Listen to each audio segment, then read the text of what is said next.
اعوذ باللہ من الشیطان الرجیم بسم اللہ الرحمن الرحیم۔ میرے یوٹیوب چینل کے ناظرین، السلام علیکم ورحمۃ اللہ وبرکاتہ۔ میں اپنے یوٹیوب چینل میں آپ لوگوں کو خوش آمدید کہتا ہوں۔ اللہ تعالیٰ کی ذات آپ لوگوں کو خوش رکھے، اپنی پناہ میں رکھے۔ اللہ تعالیٰ کی ذات آپ لوگوں کو شر پسند لوگوں کے شر سے بچائے، حاسدین کے حسد سے بچائے، بد نظروں کی نظر سے بچائے۔ میں آپ لوگوں کے لیے ہر ایسے اعمال لے کر حاضر ہوتا ہوں جس کی برکت سے آپ ان تمام مسائل سے چھٹکارا حاصل کر سکتے ہیں جن سے آپ پریشان ہیں۔ خاص طور پہ ان لوگوں کے لیے جو اپنی گھریلو چاہے پریشانی میں مبتلا ہیں، چاہے باہر کی پرابلمز ہیں، حتیٰ کہ ہر قسم کی وباؤں سے، بلاؤں سے آپ ان اعمال کے ذریعے چھٹکارا حاصل کر سکتے ہیں۔ میں آپ لوگوں کو اس روحانی چینل میں خوش آمدید کہتا ہوں کہ آپ اس روحانی چینل کے ذریعے یہاں پر جتنے بھی اعمال دیے گئے ہیں ان اعمال سے فائدہ اٹھائیں۔ میں آج ایک ایسا عمل لے کر حاضر ہوا ہوں کہ جس کی برکت سے آپ جو مستقبل میں یا دور حاضر میں آپ کا جو گول ہے، جو آپ کی نیک خواہشات ہیں، اگر حاصل کرنا چاہتے ہیں تو اس کے راستے میں کیا رکاوٹ آ رہی ہے، کہ وہ کون سی ایسی رکاوٹ ہے جس کی وجہ سے آپ اپنے مقصد میں کامیاب نہیں ہو رہے۔ جب کوئی روحانی سفر کا مسافر بنتا ہے تو اسے چند ایک سبق باور کروائے جاتے ہیں کہ سب سے پہلے ادب، پھر محبت اور پھر خود کو فنا کر دینا۔ دوسرے لفظوں میں آسان فارمولہ روحانیت کا یہ ہے کہ ہر ایک کا ادب کیا جائے، ہاں وہ زید ہو یا بکر۔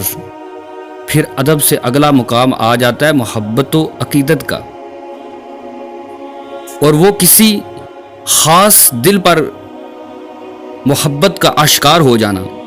اور جب کسی ایک سے محبت ہو جائے تو کائنات کے ہر ذرے میں محبت جھلکتی شروع ہو جاتی ہے، ہاں وہ ذی روح ہو یا غیر ذی روح۔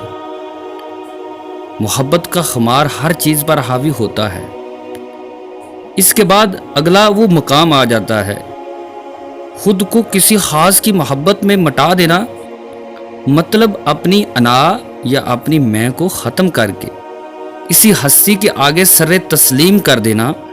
یہ سلسلہ کار دنیا کی محبت میں بھی اور روحانی محبت میں بھی ایک سا ہی ہے، مطلب دونوں پہلو سے اندازہ ایک ہی ہے، اور مجازی محبت کا انجام بھی حقیقت ہی ہے، اور حقیقی محبت کا انجام تو لازماً حقیقت ہے۔ مگر ان سارے مراحل سے گزر کر ہم یہاں روحانی سفر کا ذکر کر رہے ہیں، تو وہ روحانیت کہتی ہے ہر ذات پات، چرند پرند بشر، ہر ایک کا ادب کرو، اور محبت صرف ایک سے جس میں خدا بند تعالیٰ کی صفات جھلک رہی ہوں، یعنی آپ کا محبوب، آپ کا مرشد، آپ کا استاد۔ اور پھر اسی ہستی سے محبت اس حد تک جاؤ کہ آپ میں آپ نہ رہو، محبوب ہی محبوب باقی رہ جائے، محبوب ہی نظر آئے۔ اور جب آپ اس مقام تک پہنچتے ہیں تو سب سے بڑا امتحان یہی ہوتا ہے کہ محبت کی بدولت جو خزانے آپ کو ملے ہیں اس پر گمان نہ کرو۔ آج یہ آپ کے پاس ہیں، کل آپ کو کسی دوسرے تک منتقل کرنے ہیں، تو پھر میں کا تو سوال ہی باقی نہیں رہتا۔ مجھے یہ ملا، میں یہ ہوں، میں وہ ہوں، یہ سب بے مول باتیں ہیں۔ یہ سب انجانے میں اندر سے آپ کو دیمک کی طرح کھوکھلا کر رہی ہیں، اور جب آپ نے محبت کا دعویٰ کر ہی دیا، پھر میں کا تو تصور باقی رہتا ہی نہیں۔